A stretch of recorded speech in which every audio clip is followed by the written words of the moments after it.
de este día. Fortaleza es el título que lleva esta conferencia por parte del escritor Cristian Bojorquez, a quien agradecemos infinitamente su participación en la misma. Les hablaré brevemente acerca de nuestro invitado. Cristian Bojorquez, escritor sonorense de literatura juvenil, capaz de sembrar una poderosa semilla propositiva en el pensamiento de las nuevas generaciones. Amante de nuestro maravilloso idioma español, lleva sus libros y conferencias donde maestras y maestros de México anhelan lo mejor para sus estudiantes. Empresario editorial e ingeniero de profesión, con más de 20 años de resultados en sistemas de educación pública, atención a la juventud y formación para el trabajo. Él se considera elegido para desarrollar el hermoso oficio de escritor que lo lleva a contribuir con la transformación de nuestra sociedad y país. Es un honor que estés con nosotros, Cristian. Te cedo la palabra para comenzar. Buenos días, jóvenes. ¿Cómo están? Más fuerte, por favor. ¿Cómo están? Excelente, excelente. Vamos en este último día de la Feria del Libro y pues quiero agradecer primero que nada a la institución, sus directivos, a todos aquellos que hacen esto posible, porque siéntanse orgullosos de tener una tradicional Feria del Libro en su escuela. Los escritores locales y regionales hace más de 10 años soñábamos con estos eventos. Se hablaba de una Feria del Libro en Guadalajara, la Feria Internacional. Se hablaba antes de estos acontecimientos de una Feria del Libro en la Ciudad de México y soñábamos con presentarnos allá. Pero nosotros que somos de provincia, del norte, no encontrábamos un medio para expresarnos y llevar nuestra literatura y el poder de nuestras palabras a la juventud o al público lector para el que escribimos. Es así donde empieza el sueño con el que maestros, directivos, direcciones de cultura, instituciones de cultura y personas que tienen ya gran trayectoria en este caminar, no solamente literario, sino en las distintas artes y distintas academias docentes, donde empezó a conjuntarse esto. Y ustedes siéntanse dichosos de estar en una institución de vanguardia, que además de estar reinvirtiendo constantemente en la cuestión académica, infraestructura, está invirtiendo en un legado que ustedes se van a llevar, que son grandes hábitos y desarrollo de habilidades. Y la lectura, jóvenes, es lo que vengo a hablarles hoy. La lectura es una habilidad poderosísima que puede hacer la diferencia. Pudiéramos creer, bueno, los libros han existido, es muy sencillo tomar un libro, cualquiera puede leer, sí, pero no cualquiera se atreve a leer, porque atrevernos a leer, atrevernos a tomar los libros, es decirle no a muchas otras cosas para poder inundarnos de las palabras que están ahí, pero sobre todo captar el contenido del autor o el mensaje. Les voy a contar una historia, jóvenes, y les pido que nos relajemos, que abramos nuestros oídos y aquello que a lo mejor estamos haciendo o que nos puede distraer, tratar de dejarlo un poquito de lado, porque esta historia que les voy a platicar puede ser la historia de alguno de ustedes o de algún compañero de ustedes, porque inició en una escuela, no como su Cebeta, que es de media superior, pero sí en una escuela primaria. La historia que les voy a contar es una historia de carácter y fortaleza, como dice esta conferencia. Se habla mucho últimamente el término de resiliencia, que es exactamente, me gusta decirles que es el carácter de la juventud.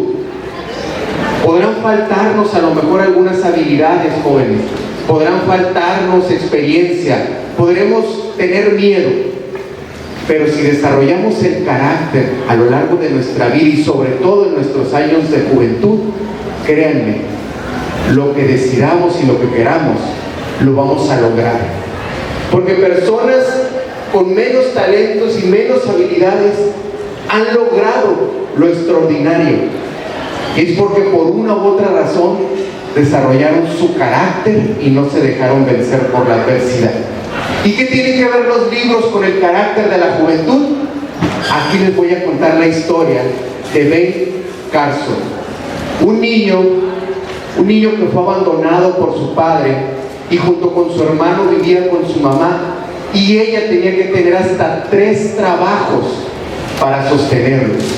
Esto sucedió en los años finales de los 60, principios de los 70 en los Estados Unidos. Pero no solamente tenían ellos que luchar con el abandono de su padre y la ausencia de su madre por estar trabajando.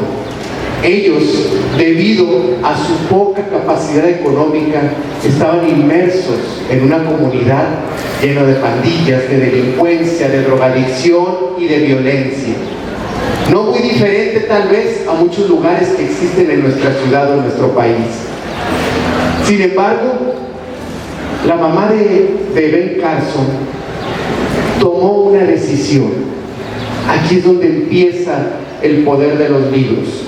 Al ver que ella no podía estar atento de sus hijos y que afortunadamente en el centro comunitario de su vecindario, de ese barrio, había una pequeña biblioteca pública, muy abandonada, pero había libros y estaba a disposición y de manera libre y gratuita para aquel que quisiera leerlos o adentrarse a ese mundo de la lectura.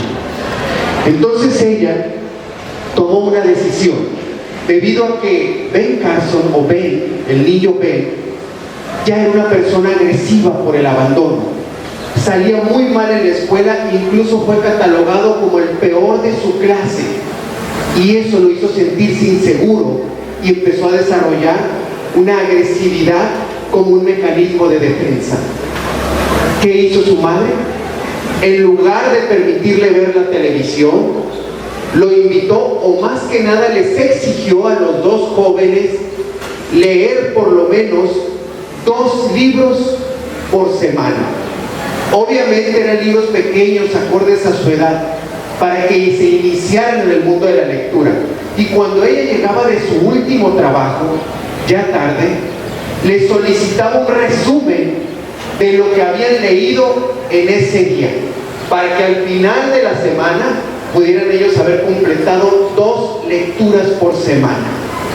Fue duro, fue difícil, pero su mamá tuvo la fortaleza de exigirles, y a pesar del cansancio, llegar a revisar que ellos cumplieran con la encomienda que les había hecho. Ella no podía estar con sus hijos, no había abuelos, no había maestros en las tardes cercanas, no había entrenadores, no había nada, solamente una pequeña biblioteca casi abandonada con libros, y le encargó a sus hijos los libros de esa biblioteca. ¿Qué sucedió al poco tiempo? Un acontecimiento que el mismo Ben cuenta. Llegó un maestro con una piedra negra brillante, y les preguntó a toda la clase: ¿quién sabe cuál es esta piedra? Nadie podía la respuesta, ni siquiera los mejores alumnos de la clase. Pero el pequeño Ben, que se sentaba hasta atrás, tímido, que había sido catalogado como el peor de la clase meses anterior, tímidamente levantó la mano y dijo: esa piedra, maestro, es una obsidiana. Obsidiana es una piedra negra brillante que se encuentra en los territorios de América. Aquí en México hay bastante, y también en los Estados Unidos. Todos voltearon a verlo sorprendido, y el maestro dijo: efectivamente, es obsidiana. ¿Cómo supiste? Y le comentó que en una de sus tantas lecturas en la biblioteca se topó con un libro de las diferentes piedras y los territorios y puntos geográficos donde pueden encontrarlas. Y ahí leyó que la obsidiana tenía las características como la piedra que el maestro llevaba en sus manos. A partir de ahí, la historia empieza a cambiar. Sus compañeros de clase ya no empezaron a creer que Ben era un niño con algún retraso o incluso que no podía aprender, sino que comenzaron a invitarlo a sus equipos para estudiar, porque empezó a desenvolverse más, tuvo más vocabulario y se empezó a sentir más seguro. Y esa seguridad solamente provenía de una fuente, de los libros que él tuvo la oportunidad de leer. Fue un hábito que lo marcó en su vida infantil, que de haber sido a lo mejor un pandillero, una persona en drogadicción, una persona violenta e insegura, que no iba a terminar ni siquiera la educación básica, el acercarse a la fuerza y fortaleza de los libros, lo convirtió en un niño que empezó una carrera en su escuela, primero en su grado escolar y luego siendo líder de los jóvenes, de sus compañeros, porque se asombraban de la cantidad de conocimientos adicionales a lo que les daban los maestros. Eso le dio la seguridad a nuestro personaje Abel de querer estudiar psicología, y él por su cuenta ingresó a la Universidad de Yale y terminó la licenciatura de psicología con honores, a pesar de todos los obstáculos que tuvo. Dejó de ser una persona violenta y agresiva porque eso era producto de una inseguridad y un mecanismo de defensa. Los libros le abrieron la oportunidad de convivir con las personas y de apoyarse con sus maestros y con todo aquel que veía talento en él. Pero la historia no termina ahí, joven. Apenas empieza. Ve, por su gran talento lector, por su gran capacidad de reflexión que le habían dado la lectura constante desde que había sido niño, una vez que terminó la carrera de psicología, decidió ingresar en el campo de la neurología. Le interesaba tanto el pensamiento al estar inmerso en los libros, que hizo un examen para entrar a la facultad de medicina.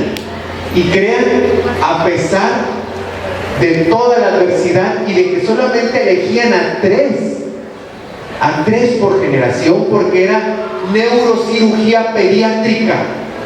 No era solamente neurología, era cirugía y además pediátrica, de bebés, niños y adolescentes. Con su gran capacidad y con el apoyo de su carrera, que ya había estudiado psicología, logró pasar los exámenes y entrevistas, y a la edad de 32 años ya se había convertido en, no era el director todavía, eso lo logró a los 38, pero se había convertido prácticamente en el director de neurología y cirugía pediátrica del hospital donde trabajaba. Un gran logro para un niño el cual tenía todo en contra y que inició con la fortaleza de su madre de tomar la decisión de entregarlo a los libros, de llenarlo de lectura y de confiar en la educación, porque la educación podía transformar el destino de sus hijos.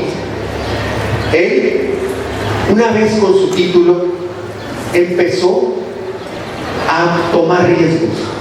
Esa fortaleza, jóvenes, ese carácter que se va desarrollando en medio de la adversidad, es lo que nos permite sacar lo mejor de cada uno de nosotros.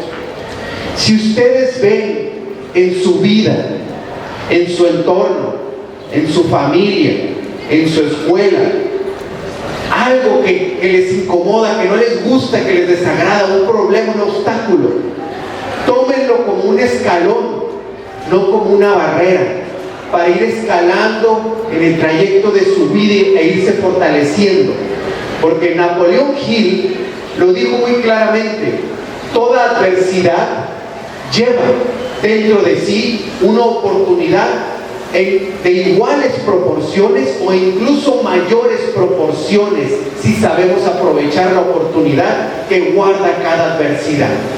Entonces ahí es donde nosotros debemos fortalecernos, desarrollar el carácter, jóvenes.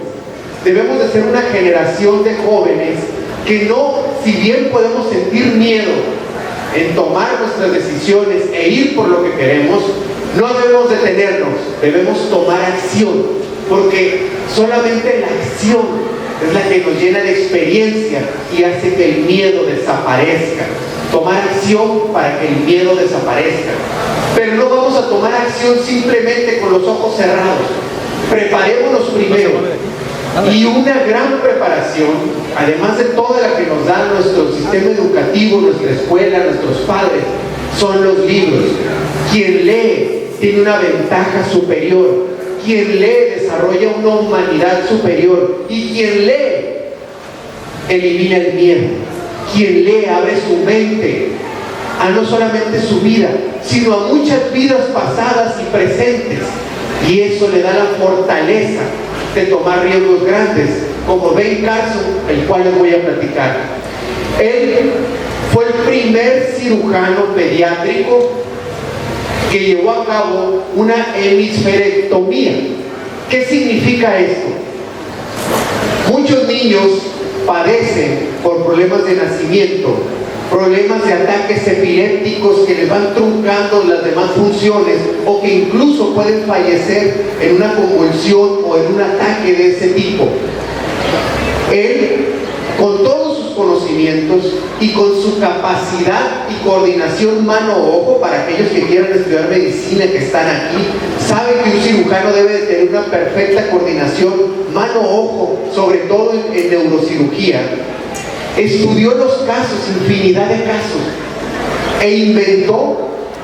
Aquí es donde está lo trascendente y el poder de los libros, cómo fueron una semilla que se arrojó a la capacidad y a la mente del chico Ben Carson, y que empezó a dar los frutos de la creación de un nuevo procedimiento quirúrgico nunca antes elaborado. Él fue el primero en realizar una extracción de una parte del cerebro dañado de esos niños que de nacimiento sufrían con los ataques epilépticos, para que llevaran una vida normal. Nadie lo hacía, porque al extraer una parte del cerebro se podían alterar muchas de las otras funciones. Y él, con sus estudios, con su práctica, con su conocimiento y con su carácter y fortaleza para tomar riesgos, llevó a cabo la primera hemisferectomía, que es una separación de una parte del cerebro. ¿Y cuál fue su último argumento para que le autorizaran llevarla a cabo en su primera paciente? Es que al ser una cirugía pediátrica en niños, al extraer esa parte enferma y dañada, que quizá se esté también eliminando algunas funciones motrices o de pensamiento del cerebro, van a tener la capacidad de que esas funciones que esté quitando por quitar la enfermedad o la parte enferma, van a distribuirse entre las otras áreas del cerebro y van a llevar una vida normal. Tal vez al principio se necesite terapia, pero el cerebro, tengo la seguridad de que tiene la capacidad de redistribuir las funciones motrices y del pensamiento y el habla en el resto de nuestros pacientes pediátricos. La llevó a cabo a mediados de los 80. Cuando despertó la paciente, todos esperaban que tuviera inmovilidad en una parte o en la mitad de su cuerpo. La teoría o la hipótesis del niño que empezó leyendo libros, incluso un libro que hablaba de piedras, había sido y desarrollado una cirugía, una neurocirugía, con un éxito total. Su primera paciente únicamente necesitó un poco de terapia para fortalecer los movimientos del lado opuesto a la parte donde se le había extraído un fragmento de cerebro. Y desde ahí, muchos neurocirujanos pediátricos adoptaron ese sistema y ese tratamiento, y demasiados niños han tenido la fortuna de llevar una vida normal por la detección temprana de la enfermedad, la hemisferectomía y la regeneración en sus primeros años de vida. También Ben Carson llevó a cabo la primera cirugía intrauterina. Habrá tenido carácter, o todavía vive, tendrá carácter ese niño tímido, violento, y que nadie creía que podía terminar su escuela primaria, en realizar la primera neurocirugía intrauterina, que es en el vientre, o sea, todavía embarazada la mamá de ese bebé, que realizó una incisión porque el feto venía con hidrocefalia, agua anormal en la cabeza, en el cerebro del bebé, del feto, que estaba generando una presión que podía darle un daño permanente. y él desarrolló un método para eliminar el agua de ese feto y eliminar la presión en la cabeza. Pero su historia no termina ahí, jóvenes. También por sus logros, por su fortaleza al momento de hacer una cirugía y su arriesgada forma, basada en el conocimiento y la preparación, de ser el pionero en tratamientos quirúrgicos del cerebro, lo contactaron de Alemania para separar unos siameses, niños que habían nacido pegados por la cabeza y estaba unido su cerebro. Esa cirugía era imposible porque se desangraban durante el tratamiento quirúrgico. Pero él desarrolló un equipo, estudió varios años y desarrolló un equipo de 70 especialistas de todo tipo para separar a los gemelos alemanes. La cirugía duró 22 horas. 22 horas de operación con cardiólogos, nefrólogos, de todo tipo de especialistas, otros neurocirujanos, anestesiólogos. Y al final, la cirugía fue todo un éxito. Los 2 bebés sobrevivieron. 22 horas de operación, jóvenes. Habrá fortaleza y carácter y templanza en Ben Carson, que empezó leyendo libros como podemos empezar cualquiera de nosotros. Claro que sí. ¿Cuánto podemos nosotros durar concentrados? En una clase de 1 hora, tal vez ya hasta nos sentimos incómodos. Nos empezamos a mover, nos queremos poner de pie, queremos empezar a platicar, vemos el celular, estamos viendo el reloj. Pero 22 horas de pie, concentrado, con 2 vidas en sus manos, con 70 especialistas además de él, todos coordinados para que la cirugía de solamente 2 personas, a pesar de que somos millones en el mundo, saliera un éxito y salvar esas 2 vidas y pudieran llevar una vida como la conocemos nosotros. Es solamente de personas que tienen una fortaleza interior más allá de la física. Porque si buscamos su foto en internet de Ben Carson, es una persona como cualquiera de nosotros. No es más alto de lo normal, no se ve más corpulento que nadie más, no se le ve un rostro, ni una piel, ni una mirada especial. La fortaleza está en el interior. Empieza de lo que entra en nuestra mente y fortalece el corazón. Él no iba a dejar morir a esos niños y así tuviera que estar 22 horas concentrado en la cirugía. Lo iba a hacer y lo logró. Logros para la historia, logros para la medicina, un gran legado, y todo empezó con la decisión de una mamá que, por no perder a sus hijos, por no verlos caer en la delincuencia, les exigió con fuerza, con determinación, a pesar de que ella ni siquiera había terminado la educación básica, les exigió leer para que pudieran tener un mejor futuro. ¿Y qué mejor futuro del neurocirujano pediatra más reconocido a nivel mundial que todavía vive? Sin embargo, cuando empiezas a trascender, no puedes detenerte ahí. Él empezó a hacer actividad también política para que niños como él tuvieran la oportunidad que él tuvo de mejorar el entorno, de que no los absorbiera ese entorno, sino que ellos pudieran transformar el entorno y salir adelante, con fortaleza, con carácter, con ejemplo. ¿Y qué llegó a hacer Ben Carson, además de todos los logros en la cirugía?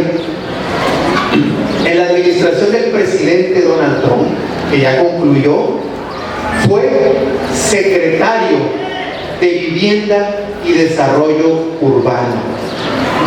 ¿Qué tiene que ver el mejor neurocirujano pediátrico del mundo en la política y en una secretaría que no es secretario de salud, que no es director de los hospitales, sino en desarrollo urbano y vivienda? Y él lo aclaró. Él dijo: Podemos ser médicos, podemos ser maestros, deportistas, políticos, empresarios. Podemos dedicarnos a lo que queramos y trascender en el área que queramos. Pero la base, la semilla y el cimiento son las casas, las viviendas, las familias, los vecindarios. Ahí es donde surge el talento. Ahí es donde se toman las decisiones, como la tomó mi madre. En ese entorno adverso, ella tomó una decisión en el interior de su casa, de nuestra casa, y aprovechó lo poco que había en el entorno.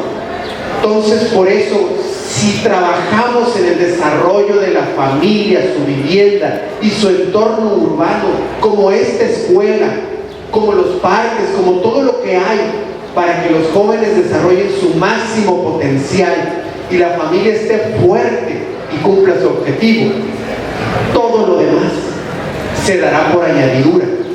Como en mi caso, que tuve la oportunidad de estudiar 2 carreras, estudiar medicina, cirugía y poder operar a nivel internacional.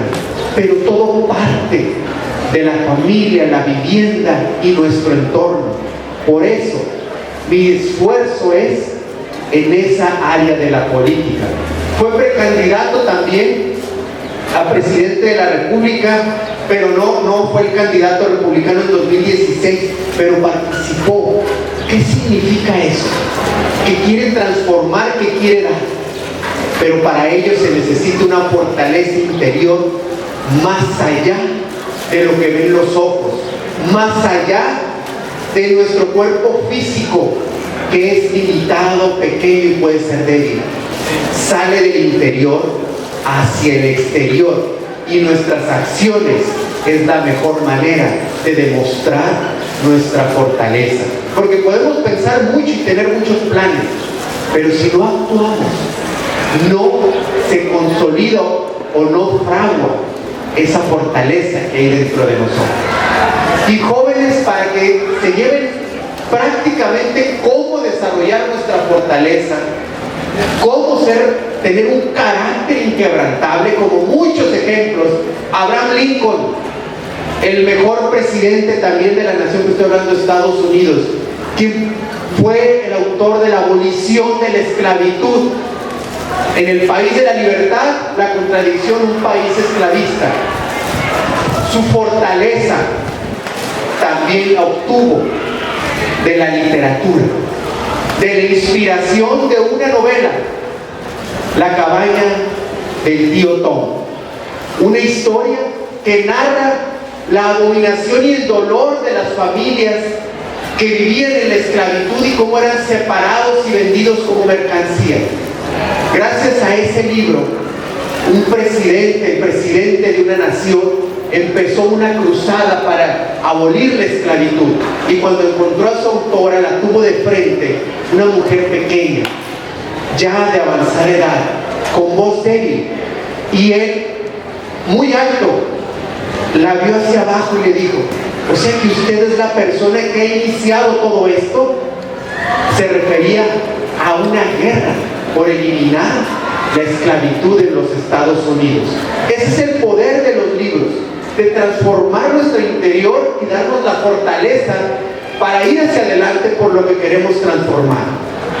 Y por eso, jóvenes, si ustedes quieren transformar o quieren desarrollar su carácter y tener una fortaleza inquebrantable, que en los tiempos actuales la pregunta no es si quieren, se los exige por los retos que hay.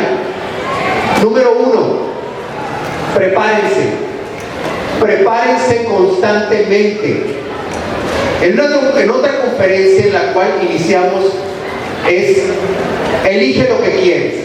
Sí, hay que saber bien lo que queremos, pero para un carácter inquebrantable deben de tener la mentalidad de preparación constante, con libros, con entrenamiento, con estudio. Escuchar consejos también es para nuestros padres, para nuestros abuelos.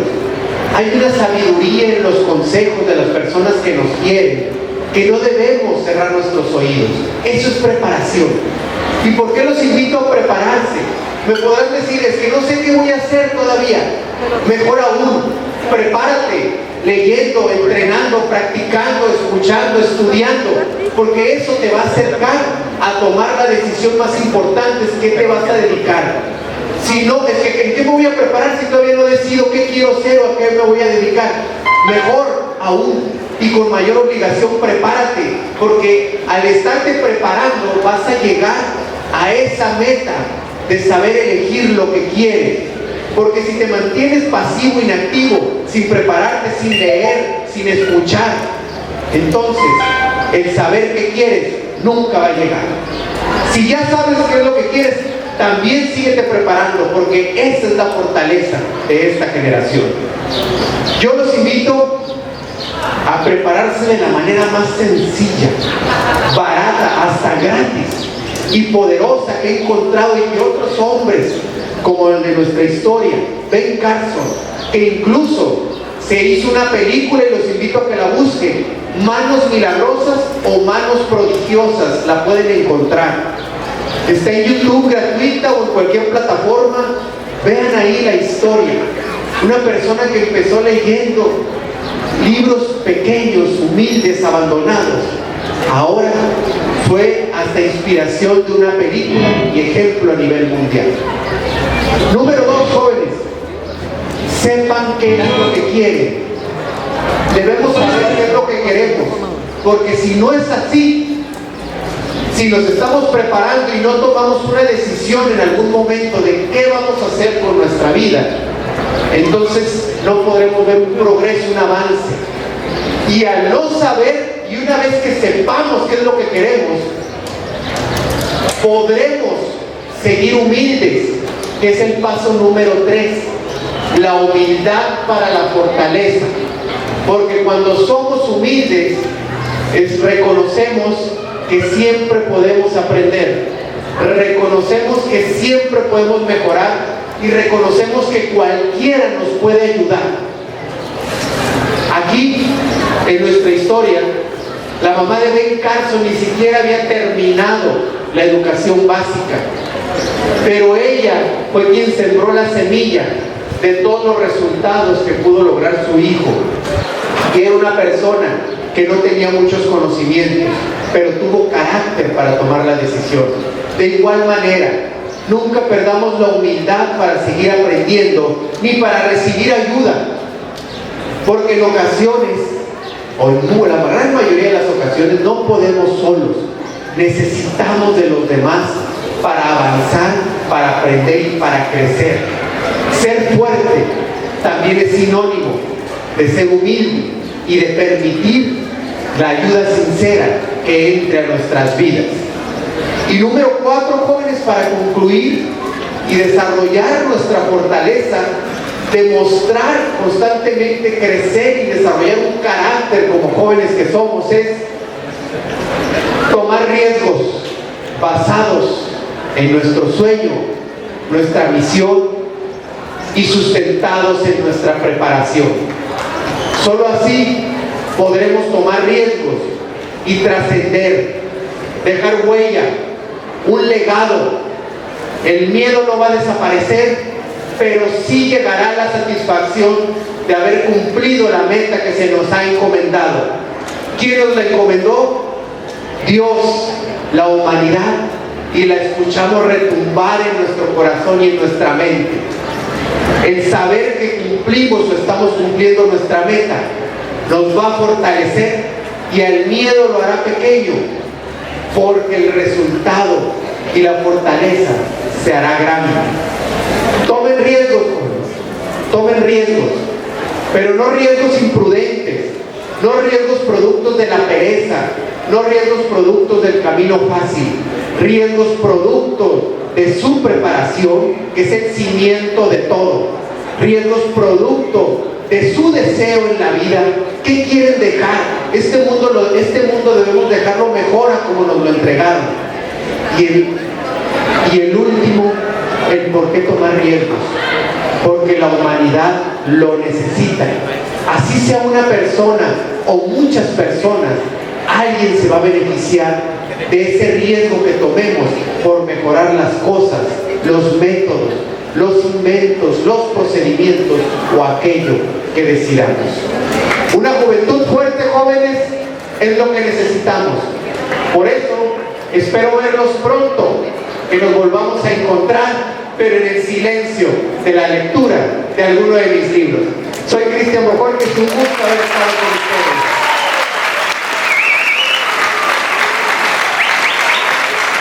Muchas gracias, Cristian Bojorquez. ¿Alguna pregunta, un comentario que tengan, jóvenes, acerca de esta motivante conferencia que nos hace el favor? Tenemos por allá a Diana. Pasa si te gustas. Oye, vamos hasta ti, va para allá. Buenos días, señor Bojorquez, yo soy Diana Menchaca y yo le quiero preguntar qué fue lo que usted lo motivó para comenzar a escribir.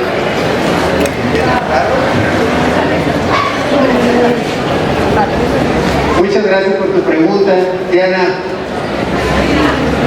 Hubo muchísimo miedo antes de empezar a escribir, muchísimo. Pero ¿qué me motivó? Lo que les acabo de platicar, que la juventud tenía mucho que dar, tiene mucho que dar la juventud y fue fuente de inspiración para un servidor para crear esas historias.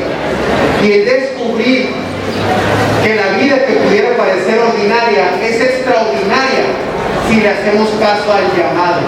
Yo sentí retumbando esa necesidad de escribir, le hice caso y ahora pues la plenitud está, pero la lucha sigue en la fortaleza. Y eso fue la juventud, Diana, me inspiró para escribir. Muy bien, muchas gracias. Les pedimos por favor que no conecten su Bluetooth. Ahí pues por respeto a nuestro invitado, respeto a todos nosotros. Por ahí interfiere un poco con las bocinas cuando tenemos activado a nuestros dispositivos Bluetooth. ¿Alguna otra pregunta? Allá por allá, sí.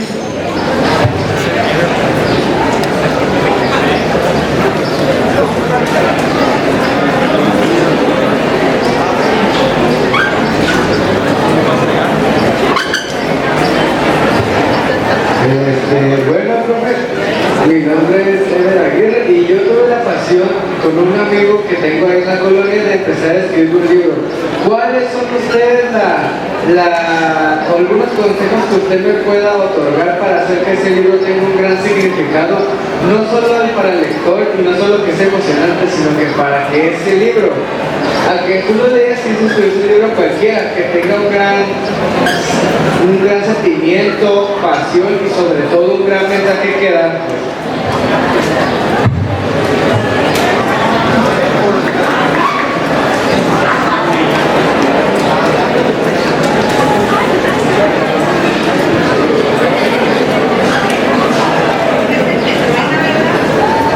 Muy bien, Eber. Lo acabas de comentar que están en el proceso de construcción. Número uno, para que ese libro sea grande, ya lo empezaron. Felicidades, o sea, se decidieron. Número dos, tiene mucho que ver la conexión o el clic al público que va dirigido. Dependiendo del público que ustedes lo quieran dirigir, deben de redactarlo, no pensando como ustedes, sino como pensarían los personajes, para que quien lo lea se sienta identificado. Eso es muy importante, que quien lo vaya a leer se sienta identificado con la obra, con sucesos reales y combínenlos con su imaginación, para que quien lo lea diga, ah, esto a mí me pasó también, o yo también pienso lo mismo, o yo también tenía la intención. Tienen que hacer clic con quien lo vaya a leer, sentirse identificado para despertar el interés y para trascender. Ahí es eso que ustedes quieren comunicar, porque de seguro ustedes han visto algo que tiene que comunicarse, tiene que denunciarse, tiene que delatarse, y encontraron en la literatura la manera de decirle a la gente, oye, despierta, esto te quiero comunicar. Entonces, eso que ustedes encontraron, desarrollenlo, no tengan miedo, díganlo de manera indirecta o de manera directa, dependiendo cómo desarrollen. Pero lo que va a hacer que su libro trascienda y que va a ser único es ese fuego, es eso que hierve dentro de ustedes, que dicen, por eso lo empezamos a escribir. Quiero que la gente sea consciente de esto. Como el libro de la cabaña del tío Tom, la escritora quería denunciar el dolor de la esclavitud en el mundo y lo logró. Y redactó una historia donde la gente podía sentir el dolor de vivir como esclavo. Entonces ustedes, eso que quieran demostrar y denunciar, siéntanlo, vívanlo, métanse en los personajes y denúncienlo. Y créanme, su historia va a encontrar un público que les cambiará la vida.